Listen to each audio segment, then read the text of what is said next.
Look at the Thiefnubu's regime, those who are holding key positions from the southern part of Nigeria that he appointed, more than 80% of them are from the RCCG as well. Simply put, RCCG has a very great stake in what APC, Egbekegbe, does. And that is why it is easier for you to see more and more Nigerians who are indeed facing it, of course, still defend the country and tell you that God, because they still have to listen to the messages of the likes of Adeboye that many of them don't even know that it's already a political branch of APC. Egbekegbe. They will tell you stories of how Adeboye is this or that. But the thing is this, they have a very strong stake. Do you know what they are doing right now? This issue of tax or no tax that they want to start in 2027, right? I'm saying 2026, They have done the media round. A lot of people have questioned all of the idea, the logic behind it, and all of that. Even those who supported them when they were doing the propaganda around it, some of you who did, right? Now that you are beginning to even understand that before you share money, the money they want to share, how are they going to collect the money? And from who? A lot are beginning to realize that, they don't tell us that one, no. So media is no longer media in anymore for them, okay? When it comes to this tax thing, they are so worried that they believe there is likely going to be a problem in 2026 when they start their new tax law. They've done everything they could do in the media, but they believe that the oppositions have shut them down. People are believing what the oppositions are telling them. Meanwhile, they are not lying to you. Just question what they are saying. Then you get to see the truth that is hidden behind it. A lot of people are beginning to see that. Now they are anticipating 2026 when they will start all of this. Do you know where they have taken the message to now? RCCG. Yeah, RCCG organized tax. The same guy, Oyedele, Ayodele, Oyedele, Bayodele. You know that guy you've seen on TV many times. That's so good. He talks so smoothly. It makes you feel so comfortable. Like, don't listen to what they are saying. That's not how it works. You see, the concept of bringing our taxes together to give more money. He wants to raise money for Kolu and other thieves. But he's not interested in answering the question of what will happen to those who then take the money and squander the money. What should happen to them? Is there any part of the tax that says if they loot the money, this is what should happen to them? Straight up, no, there's nothing that will happen to them. They will let another set of the law deal with that. This particular one is to deal with you and pick your pockets. So if they collect all this money, what will happen to these thieves when they squander the money? EFCC will look for them. Really? Are you sure? That guy, they don't take him to RCCG. They now organized the same sweet talk, assuring them, because they understand the fact that that is a very huge platform that's got their back, RCCG. And he was there. Remember when they had this NBA conference in Enugu? And Shewa Kimbaloye then asked the audience, who were lawyers, that if their lives have changed for any better since Thiefnubu came to power, and they all screamed a loud no. Remember that time? Ayodele don't go RCCG. Go use that one. Talk to the chippies. Now your life has changed. This particular tax law is going to change everything. Nigeria your life will be even more better. Listen, when all these people who are criticizing this law, they don't understand that, people like us, they don't understand the fact that this country has potential. This country, in the name of Jesus. Oyedele Abayodele. Well, God, I won't play the video. You can possibly be convinced. And if you are a taxman, economist, or something, you're probably looking at me and just shaking your head like, boy, you are ignorant, Gonsha. I agree. I won't even argue. I agree. There's nothing people didn't call me when I sat and I was using the actions and, all these pieces of actions of these guys, put them together, and I was able to actually predict it that it will end in disaster. Here you get. Today, even Thiefnubu is saying he inherited a near collapsed country. I'm not an expert.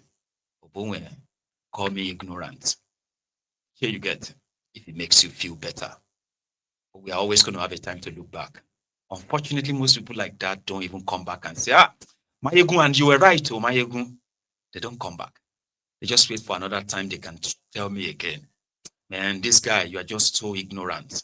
Say, yeah, I agree. I'm a layman. I'm not an expert. But when it comes to the characters that are on your screens talking to you, Papa, I swear I'm like, I'm more than an expert when I'm talking about these rogues in Nigeria, whether na Babariga they wear or na suit they wear, whether they are coming from World Bank or they are coming from Deloitte or they are coming from whatever it is, the world #1, whatever it is they do, wherever they are coming from. When it comes to that contraption Nigeria, I'm also an expert, and I know the criminals and their goal, even from far away, like this one. Now, part of the context before I go into details is also something that I hear always. One thing I always promise people that I'll promise you today is I'll always be honest with you. Whether you now like the outcome or not is a different thing, but I'll be honest with you. And I'm not here to promote anyone, not even the government. I'm speaking to facts, and you make your own decisions. Many people would ask today, and I saw it during the recent MBA conference in Enugu, they would say, is your life better today than it was 2 years ago? Of course, the answer would be a resounding no. But the problem is not with the answer, the problem is with the question. The question presupposes that if we did nothing and maintained the status quo as it was as of May 2023, that our life today will be exactly the same as it was 2 years ago. And a liter of petrol will be the same amount. A bag of rice will be the same amount. Exchange rate of dollars will be the same amount. Guess what? That is the biggest fallacy. If government had not introduced the reforms that they introduced in the past 2 years, the picture will look like what you have on the screen. As at May 2023, I tried to use traffic colors. Nigeria was amber, waiting to turn red. Amber can turn to green, but this was amber turning red. It got so bad that Nigeria was trading a negative balance of payments. We're receiving less dollars than we're spending. Nigeria had printed about 30 trillion naira to spend, just printing money to spend. That's part of the inflation we are dealing with today. Because government ran out of revenue. We spent 97% of federal government revenue to service debts, which meant everything else we did, from paying salaries to overhead to capital, we borrowed. We didn't borrow at lower digit interest rates. They were high 20s. The NNPC was supposed to be remitting money to the federation account. NNPC said the government was owing them money. How? Because all of our entitlements, NNPC used it to subsidize PMS. It wasn't enough. They went to all the oil companies that were supposed to pay royalty, lifted the oil for royalty, sold it, used it to subsidize PMS. It wasn't enough. The taxes that they were supposed to pay, petroleum profit tax, they said to FRS, we won't be able to pay you. They added it to subsidy. It still wasn't enough. When they ran out of options, guess what they did? They said, how about future production of crude oil? NNPC began, and this is not Africa magic, I'm telling you real life. They began to use future production of crude oil as guarantee, security, to borrow dollars at double-digit interest rate to subsidize current consumption of PMS. They did it so much so that today that I speak to you, we can barely boast of equivalent of 200,000 barrels per day that is unencumbered for Nigeria. That 200,000 barrels that was left, in my estimation, was less than 6 months of headroom. If this reform had not been done by May, by the end of 2023, you know what will happen naturally? Once you exhaust your future production and you can't print dollars, you will not be able to bring in any refined products. This is a situation like what happened in Sri Lanka. You hold 10,000 naira, you pray to God to find 1 liter of petrol to buy.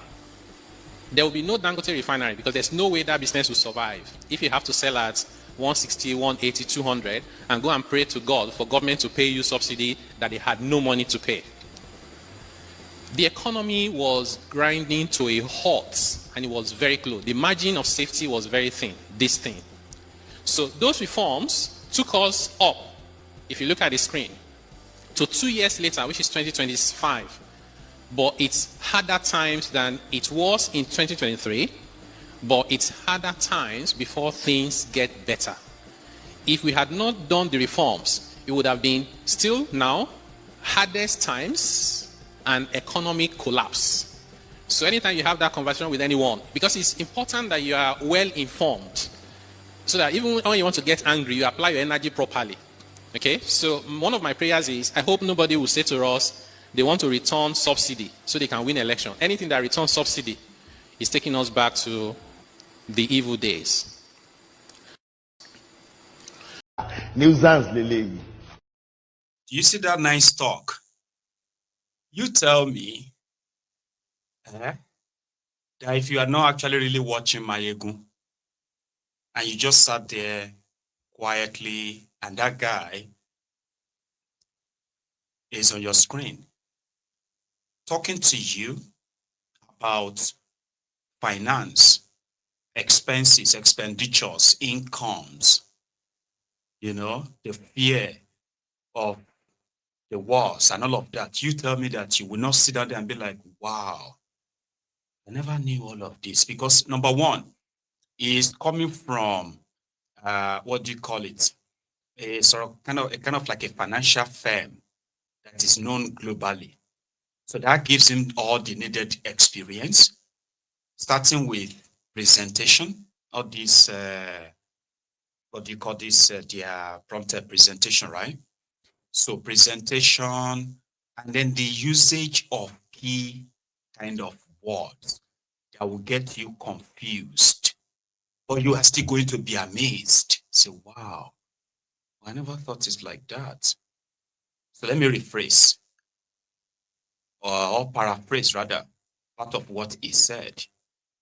He knew his audience, that most of them are probably financial illiterate, so to say. So that gives him an edge. Number two is speaking directly to possibly religious people in a church. That itself means they don't even have the mind of probing or asking too much questions, because they are meant to listen and process what they have heard. So to say, thinking outside that box could probably be blasphemy. So let us paraphrase some of what he said, the jargons he just said. Corruption destroyed Nigeria's income, or should I say revenue stream, when APC, Egbekegbe, came to power in 2015. A reminder, Nigeria was paying 750 billion naira for subsidy. And you were buying a liter of petroleum at the time for 87 naira. I don't know if some of you even remember that you actually bought a liter of petroleum in Nigeria for 87 naira, and then 97 naira under Igbere Jolantan. I don't know if you remember. Anyway, they were paying subsidy. Nigeria refineries, at least, were working at over 51%, which reduced the subsidy that they were paying, with the expectation that at least Igbere Jolantan decided to stop the subsidy so that they could use proceeds from the subsidy, right, to cushion the effect of what the removal would be at the time, use other proceeds of it to complete the refinery so that their importation of fuel will end. Then APC came in. From 750 billion naira per liter, subsidy per year, Nigeria started paying, by the time Bokwari was done, Nigeria was paying over 5 trillion naira for subsidy. There is no single refinery working anymore. Zero refinery working. You understand? And Nigerians were buying a liter of petroleum at the time for 160, 170 naira per liter. 8 years after all of that. So everything died. Not only that, too. Nigeria started losing more to oil thieves People were bringing vessels to Nigeria to steal crude oil and take it away. From 1,400 barrel of crude oil per day, Nigeria dwindled straight down to 850,000 barrel per day under Bukwari. More than 700,000 barrel of crude oil was being stolen every day, conveniently. So Thiefnubu came in. And, you can't work with their data. Most of their data are lies that will eventually come to public sooner or later. It won't be like their Lagos. All Nigeria needed was to actually stop the stealing. Number one, who are those selling Nigeria crude oil? NNPC. At a point, there's so much gap in the remittances of the money of the crude oil they sold. And it became a tradition that nobody even cared. Nobody cared. If you raise it, it's just going to be like inconsequential, non-issue. And the law says that NNPC has the right to sell Nigeria crude oil, remit the money to the federation accounts. So they now said they were using the sale because Nigerian crude oil production has reduced and the sale number has reduced as well. They're not making much money anymore. As they were borrowing everywhere on the side, though, that's a different ballgame. But the oil sector, which Bukwari is the minister, was the minister of petroleum at the time, they said whatever was left from the crude oil they were selling, they were using it to pay subsidy. Subsidy to who? The only person importing finished product to Nigeria was the NNPC. Who are you paying subsidy to? So they ran the scam for 8 years. Then Thiefnubu came. Like I said, all they needed was just to stop the stealing, right? By the time Thiefnubu was coming in, Dangote refinery was like about 50% completion, which means you could actually fill in the gap, stop giving dollars to importers anymore. If they cannot probably invest their money in your local refinery, give them a 6 month rebate or 6 months gap. And by so doing, cut anything that will keep demanding for dollar. I can say this all night. It's crazy, right? Sometimes this is just me refreshing your memories of how things got to where they are. So if you are now having more crude oil sales, can you even be honest enough to say, this is how much we made from crude oil? NNPC under Thiefnubu tell you how much they've made from crude oil. They have told you that since Thiefnubu came in, they have managed to increase the production of crude oil in Nigeria. Shouldn't that be more money? So how much have they been making for real? 1.5 million barrel of crude oil they say they are making now. And they are going to 2.2 million barrel a day. There should be more money. More money in the sense that you don't have to tax the people that are already poor. You don't have to tax them to death. But they are making it look so nice, so good. Tax is good. People are not really paying tax in Nigeria. The Nigerians are just this. Everybody that is complaining is not. Don't worry. Right? January will soon be here. And then you understand the reality from the fiction. The problem, by the way, is not about the tax you pay. These guys want money. They want more money. But for what? For themselves to be stolen. Why they keep borrowing on the side, which also continue to put stress on your own Naira. At least economists, is that not?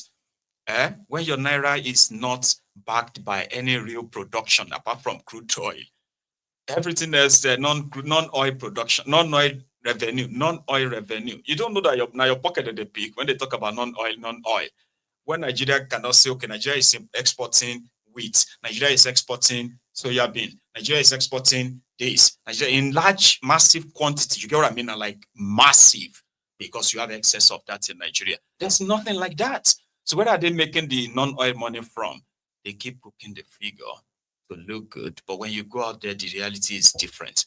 Now they need more money from the World Bank and others to guarantee that they have to tax you, and they will make it sound so good, so sweet to you. I go there, I promise you I'll be here at the end of the day. So they said it is also time for Thiefnubu's men to stir the North more about all the achievement of Thiefnubu in the North, because some people are trying to make the North not to support Thiefnubu in 2027. So those who are political appointees from that place, they've chosen one person. His job is to go and tell the North what Thiefnubu has done for them. And I'm like, shouldn't people just kind of see it? If you have done something, I'm just saying. So they inaugurated one, by the way, yesterday. A keynote speech on public enlightenment movement by the great achievement of His Excellency Bola Ahmed Thiefnubu, GCFR President, Federal Republic of Nigeria, by Nuhu Abdullahi. Please put your hands together for him. Esteemed media houses present.